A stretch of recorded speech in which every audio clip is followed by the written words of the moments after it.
identifikajna l-problem, bdejna nfittxu soluzzjoni. L-ewwel bdejna xalija l-umanità għandha responsabilità kollettiva l-Olokost u l-mod kif trattajna l-lut. Bdejna billi nitfawhom ġol ghettos. Għal-bidu s-soluzzjoni jekk kienet ħarġuhom minn fejn kienu joqogħdu ghettos apposta l-lut. Sanitary conditions tajbin, pozittivi, ġifieri, u bdaw dej jirrealizzaw li it's not a cost effective measure, bdiet ħafna flus, tinvolvi ħafna riżorsi finanzjari, trid il-konserx, trid in-nies li jkunu qed jiċċirkondaw il-ghettos biex jaraw li l-lut ma joħorġux minn hemm.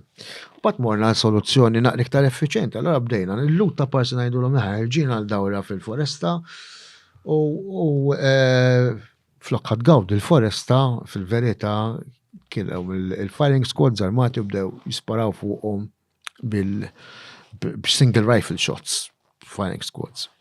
Ovvjament, hemmhekk għandek iktar ħela ta' riżorsi xed taqla soldati minn fuq potenzjalment il-front u l-Ġermanja kienet tiġġieled fuq ġir fronti, ma ninsewx.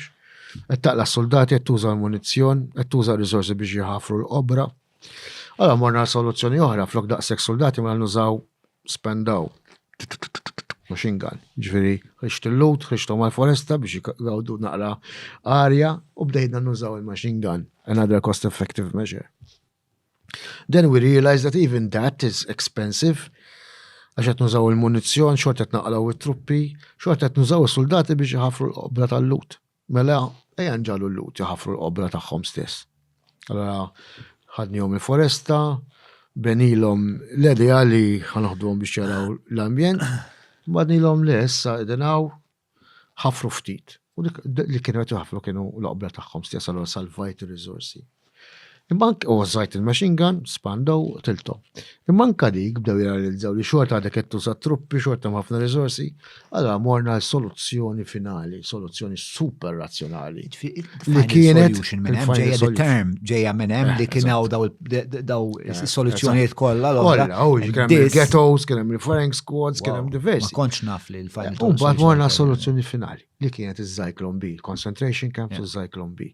ċer il-gas li kien ekonomiku biex tipproduċih, dejjem qed tuża l-element razzjonali li bniedem sofistikat fix-xjenza, eċetera. Li bniedem imma mingħajr umanità, li bniedem mingħajr valuri, li bniedem mingħajr l-ebda livell ta' sofistikazzjoni spiritwali. Għax inti biex tasal għal dak il-ħnisrijiet li waslu għalihom in-Nazisti. There has to be ma konvent li bnidem iżinħin li gudda, ma konniex qed nitkellmu fuq bnidem jew tnejta. Sissa sal-lum għadna m'għandniex evidenza diretta li Hitler ordnhom daw. M'għandniex evidenza diretta. Nafu li kien hemm uffiċjali oħrajn high ranking Nazis li kienu ordnaw il-kappit ta' konċentrament imma min eżatt mara l-Zyklon B ma nafux. Imma kellek diversi persuni involuti fl-amministrazzjoni stess, ġili kienu jużaw il-lut stess biex iduru fuq xulxin. Wow. Jiġifieri x'in tara dan kol taqpa konvint li bniedem jitwilet tajjeb u ejja għandha il-bambin. Taf kif? Mela. Mbagħad naraw il-ġenoċiġi li saru fil-Balkani. Ġifiri l-istoria bizzaw da evidenza tal-kapacità tagħna. Il-kapacità tal-uman. Anka kif inbniet l-Amerika, l-Aborigini, biex l-iskjavitu, certainly naħseb we have a proclivity to evil. Let me try and back it from my side. Tal-bniedem jiġifieri massibhom xuf fil-annimal, sal-wisket jaħdem. Massibhomx fil-renju tal-annimali. L-element pereżempju ta' ħdurija, ta' tertura, eċetera, il-gost milli tkisser xi ħadd ieħor u mhux b'isbazzjonijiet fiżiċi immanka bil-sinek. Torment. Ġifieri l-kapaċità tal-bniedem mal-ħażen huwa trement. Mela. Għal-grazzja tal-Alla. Ħanispjega nagħmel Issib waħdit li mhumiex hekk. Ħanispjega ħadi. Mela jiena nara elementi, I think there's an element for me that is man justice, there's l-element ta' predatur li inti l-ewwel semmejtu, embracing our Thanatos. Li huwa l-iktar element primordjali tagħna li aħna noqtu meta niġu darna mal-ħajt noħdu azzjonijiet li huma tal-annimali, which is definitely not the most humane way. Għar minn annimal. Jien naħseb li hemm minnu kapaċi jkun għar minn annimal, però naħseb li hemm naqra sfumaturi nixtieq nesplora. Mela. Li jiena jirnexxi li meta jkolli dari mal-ħajt nirreaġixxi b'tali mod li noqtol jew nikdeb jew nisraq, eċetera, eċetera. It's part of the fight or flight, kind of, you're putting me in a survival mode fejjena ħajkolli ninterpella l-fakultajiet tiegħi kollha pjuttost primordjali biex niddefendi id-dritt tiegħi ta' sopravivenza. Imma sopravivenza tiegħi jew tan-nies li nħobb. U semmek I don't see any evil afoot.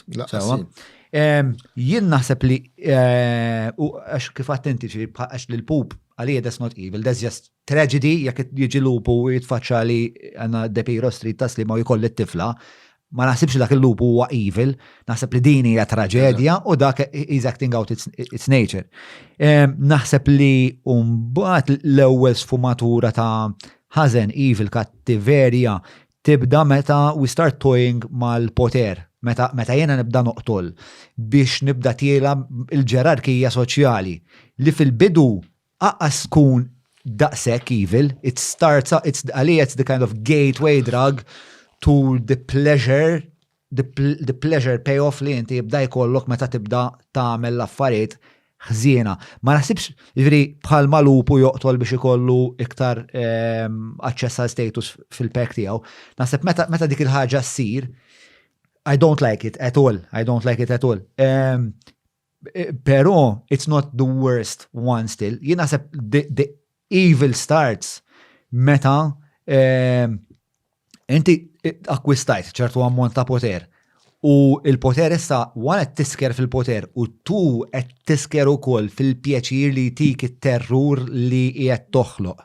Jiġri hemmhekk that's for me where evil starts, when you start deriving pleasure from someone else's pain. Right? Jiġri sa ċertu punt għalija anka kemm kien sistematiku dan il-proċess li għaddejt minnu and how heartbreaking u jibes kien biex jiena noqgħod nisma' bil-istorja ma kellix idea dwarha.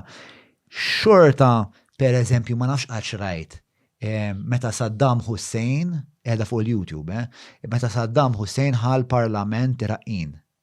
Rajtu dak. That is the brutal. Ultimate dramatization of evil I've ever seen. Ġifri, it-kexkxek, bażgament, għal minn marax, long story short, Saddam Hussein jirnexxi li jirbaħ asnaf kif rebħu il-parlament, fil-parlament qed jagħti speech li tradituri issa ħanoqtluhom kollha u jibda jgħidilhom wieħed. U inti ma tkunx taf jekk inti x'parti minn dik il-lista. Allura l-konsegwenza kienet ħafna nies kollha jqumu bil-wifqa serin Viva Saddam! Viva Saddam! U tarhom qed joħorġuhom wieħed in-nies li taf li ħajfuċillaw jew ma nafx eżatt kif joqtluhom. Imma ħerġin u għadhom bid-disperament jgħidu Viva Saddam, ġifieri għax umiljazzjoni, ġifieri anka sal-punt li dal-bniedem ħajoqtlok qed iġġalek tiċċelebraħ.